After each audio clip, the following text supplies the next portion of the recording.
నమస్కారం. ఆలోచన అమృతానికి స్వాగతం, సుస్వాగతం.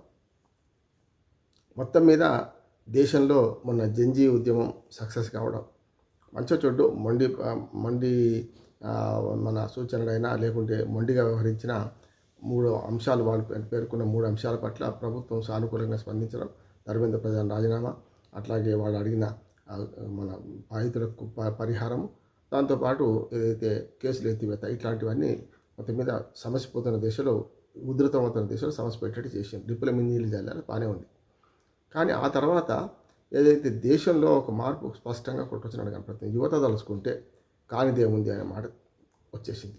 దీనికి తగ్గట్టుగానే ప్రధానమంత్రి మోడీ గారు మొన్నే యువ వికసిత్ భారత్ అని చెప్పుకుంటూ యువత భారతదేశంలో పార్ట్గా ఉంటుంది అని చెప్పి యువత గురించి గంభీరమైన ఉపన్యాసం చేసి పెట్టారు. అట్లాగే కొన్ని సెల్ఫీ వీడియోలు కూడా చేసి పెడుతున్నారు. కానీ యువతను మేము పట్టించుకోకపోతే కష్టం అని చెప్పి కొత్త యువతను ఆహ్వానిస్తున్నామనే దిశలో మనకు మోడీ ప్రభుత్వం ముందడుగేసింది. రెండవది, రేవంత్ రెడ్డి గారు ఇటీవలనే ఒక కొత్త చట్టం ప్రతిపాదన చేసిండ్రు. ఏదైతే అసెంబ్లీకి, పార్లమెంటుకు, అటు ఈ విధాన మండలికి, రాజ్యసభకు వీటికి పోటీ చేసే వయసును మరి తగ్గించాలని కోరిండు ఆయన. ఇప్పుడున్న పరిస్థితి ప్రకారం ఏంటంటే, రాజ్యాంగం ప్రకారం 25 సంవత్సరాలు లేనిది ఎమ్మెల్యేకి కానీ అట్లా ఎంపీ లోక్సభకు కానీ పోటీ చేసే అవకాశం లేదు. 20 సంవత్సరాలు నిండాలి. డెడ్లీ లిమిట్ లేదు. 90 ఏళ్ళకి చేయొచ్చు, 100 ఏళ్ళకు కూడా పోటీ చేయొచ్చు. ఎట్లా రిటైర్మెంట్ లేదు దానికి. కానీ ప్రారంభ వయసు మాత్రం 25 సంవత్సరాలు ఎమ్మెల్యే కానీ ఎంపీకి కానీ లోక్సభకు సభ్యుడికి ఉండాలి. రెండవది, విధాన మండలి అంటే విధాన సభ అయితే ఇది మనకు అసెంబ్లీలో రెండవ భాగం ఏంటంటే విధాన మండలి. విధాన మండలికి పోతే 30 ఏళ్ళు ఉండాలి. అట్లాగే అక్కడ పైన కూడా రాజ్యసభకు పెద్దల సభ అంటే దానికి 30 ఏళ్ళు ఉండాలి. ఆయన ప్రతిపాదన ఏంటంటే 30 ఏళ్ళు ఉన్న రాజ్యసభ విధాన మండలికేమో 25 ఏళ్ళు చేయాలని, ఇప్పటిదాకా 25 ఏళ్ళు ఉన్న లోక్సభకును అట్లాగే అసెంబ్లీకి విధానసభకు 21 ఏళ్ళకు మార్చాలని ప్రతిపాదన. ఈ రకంగా చెప్పాలంటే జంజీని ప్రోత్సహించే క్రమం, అట్లా యువతను ప్రోత్సహించే క్రమం.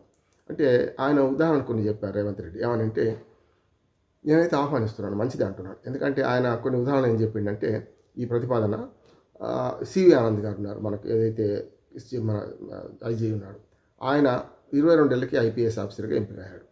అట్లాగే శ్రీలక్ష్మి అని ఐఏఎస్ ఆఫీసర్, ఆమె 22 ఏళ్ళకి ఆమె పాస్ అయ్యి ఐఏఎస్ ఆఫీసర్గా అయింది. అంటే అధికారులుగా సివిల్లో పోలీసులు కానీ ఐఏఎస్ కానీ పనిచేస్తున్న వీళ్ళు 22 ఏళ్ళకి ఎన్నికైనప్పుడు 21 ఏళ్ళకి వయోపరిమితి దానికి ఉంది. 22 ఏళ్ళకి ఎన్నికైన వాళ్ళు. అటువంటి అప్పుడు రాజకీయ నాయకులు ఏం తక్కువ తిన్నారు? రాజకీయ నాయకత్వానికి ముఖ్యంగా ఎమ్మెల్యేలు, ఎంపీలకు 21 ఏళ్ళు పెడితే నష్టమైంది అంటున్నారు. ఇప్పుడు పంచాయతీ మెంబర్ నుంచి మొదలుకొని సర్పంచ్ కానీ ఎంపీటీసీ, జెడ్పీసీ అన్నీ కూడా 21 ఏళ్ళకే ఉన్నాయి. స్థానిక ప్రభుత్వాలు కూడా పనిచేస్తున్నారు కదా.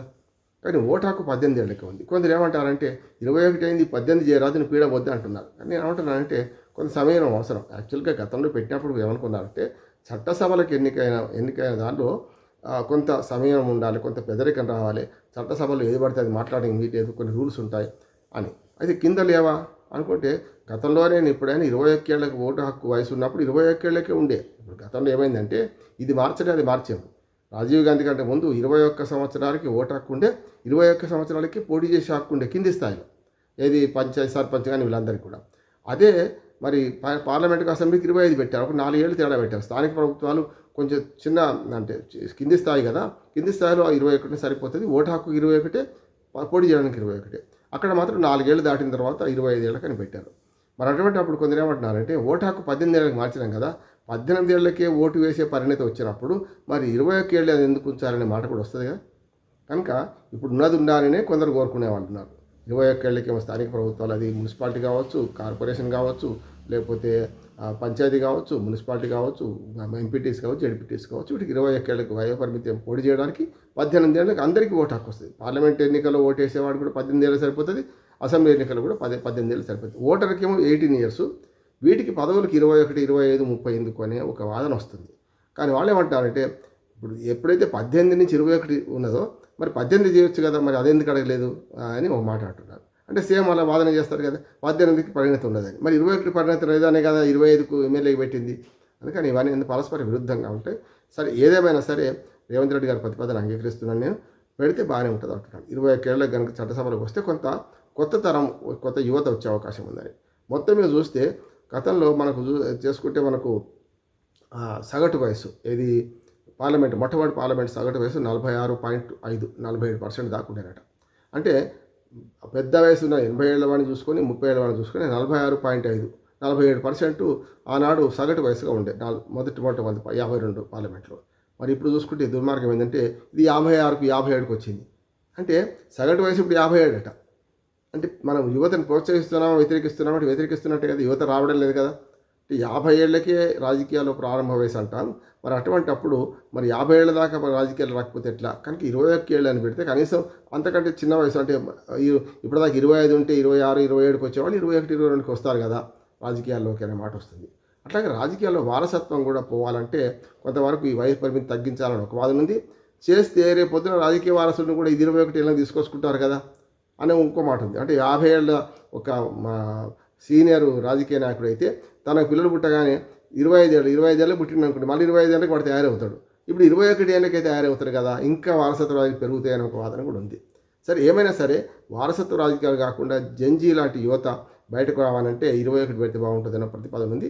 ఇప్పుడు కేంద్ర రేవంత్ రెడ్డి పెట్టినంత మాత్రం సాధ్యం కాదు. అది పార్లమెంటు చర్చించాలి, పార్లమెంట్ 2/3 మెజార్టీతో ఆమోదించాలి, అప్పుడు మాత్రమే సాధ్యమవుతుంది. అంటే ఇప్పుడు జమిలీ ఎన్నికలు ఎట్లాగో వాళ్ళు ప్రతిపాదిస్తున్నారో తాను ఏమంటున్నాడంటే జమిలీ ఎన్నికల బిల్లు పెట్టండి ఒకేసారి, డిలిమిటేషన్ బిల్లు పెట్టండి ఒకసారి, మహిళా బిల్లు పెట్టండి, దానిలో భాగంగా ఇది కూడా కలిపేయండి, పీడ పోతుంది కదా, వాటిలలో ఇది కూడా కలిసిపోతే బాగుంటుంది కదా అని రేవంత్ రెడ్డి అంటున్నారు. ఇప్పుడు ఫస్ట్ ఇంట గెలిచి రచ్చ గెలవంతాను, ఇక్కడనేమో అసెంబ్లీ తీర్మానం చేసి పెడతా అంటున్నాడు. అసెంబ్లీ తీర్మానం చేస్తే సరిపోదు, పార్లమెంట్ తీర్మానం చేస్తేనే అవుతుంది. తర్వాత అసెంబ్లీ తీర్మానం చేసినంత మాత్రాన రేపు కాంగ్రెస్ పార్టీ దీన్ని అన్ని రాష్ట్రాల్లో ఒప్పుకోవాలని ఏం లేదు కదా, కానీ కాంగ్రెస్ పార్టీ అధినాయకత్వం ఒప్పుకోవాలి. అందుకని ఫస్ట్ అసెంబ్లీ తీర్మానం కన్నా ముందు తమ పార్టీలో గెలవాలి. అందుకని కూట్లే రాయి తీస్తే ఎట్లా రాయి తీసినట్లు లెక్క. కనుక అప్పుడు అది చేయాల్సిన అవసరం ఉంది. పార్టీలో ఈ ప్రతిపాదన పెట్టి రాహుల్ గాంధీతో ఒప్పించుకుంటే, సోనియా గాంధీతో, ప్రియాంక గాంధీతో, మల్లికార్జున ఖర్గే చివర అందరితో ఒప్పించుకుంటే రేపు పొద్దున ఈ తీర్మానం అసెంబ్లీ పెట్టడానికి వీలవుతుంది. మొత్తం మీద మాత్రం ఇది ఒకటే కదా, బీఆర్ఎస్ కూడా యువత పాట పాడుతుంది, వైసీపీ యువత పాట పాడుతుంది, చూస్తున్నాం కదా. ఇప్పుడు ఎప్పుడో 1 ఇయర్ క్రితం జరిగిన డిఎస్సి దాని మీద ఇప్పుడు గొడవ పెట్టుకుంటూ జంజీ ఉద్యమం ఇక్కడ కూడా వస్తుందని వైసీపీ నాయకులు అంటున్నారు. అంటే మొత్తం మీద యువత మొన్నటి ఆ పోరాట స్ఫూర్తి ఏదైతుందో, యువత తిరగబడితే ఏమవుతుందో తెలుసుకున్న వాళ్ళు కనుక యువతను ప్రోత్సహించాలి అనే మాట అన్ని పార్టీల నుంచి వినిపిస్తుంది. అంటే యువ నవరాగం అందరూ పాడుతున్నారు. నవరాగం ఎన్నికల కోసమేనా, లేకపోతే తమ వారసును తెచ్చుకోవడానికా, లేకపోతే ఇంకా ఈ యువత పాట పడి యువత ఓట్ల బ్యాంకు రాజకీయాల కోసం ఓట్ల కోసమా అనేది తేలాల్సి ఉంది. ఏమైనా సరే మంచి పరిణామం అంటున్నారు. రేవంత్ రెడ్డి ప్రతిపాదన రాజకీయంగా కావచ్చు, అట్లానే మిగతా పార్టీలన్నీ కూడా మోడీతో సహా యువ మంత్రం పఠిస్తుండొచ్చు. కనుక యువ మంత్రం పాటించి రేపు పొద్దున మహిళా ఓటు బ్యాంకు వచ్చిన తర్వాత మహిళలకు 33% వద్దన్న ఇద్దామని ఎక్కడికి వచ్చిందో ఇప్పుడు ఇది కూడా యువ మంత్రాన్ని చేస్తున్నారు. యువత మహిళలు దోచుకుంటే ఖచ్చితంగా సమాజం మారుతుంది. ఆ మారే క్రమంలోనే యువ మంత్రం అన్ని పార్టీలు పాటిస్తున్నాయి కనుక దీన్ని ఆహ్వానిస్తూ దీనిలో చట్టాల మార్పును కూడా తెస్తే బాగుంటుందని నా ఉద్దేశం.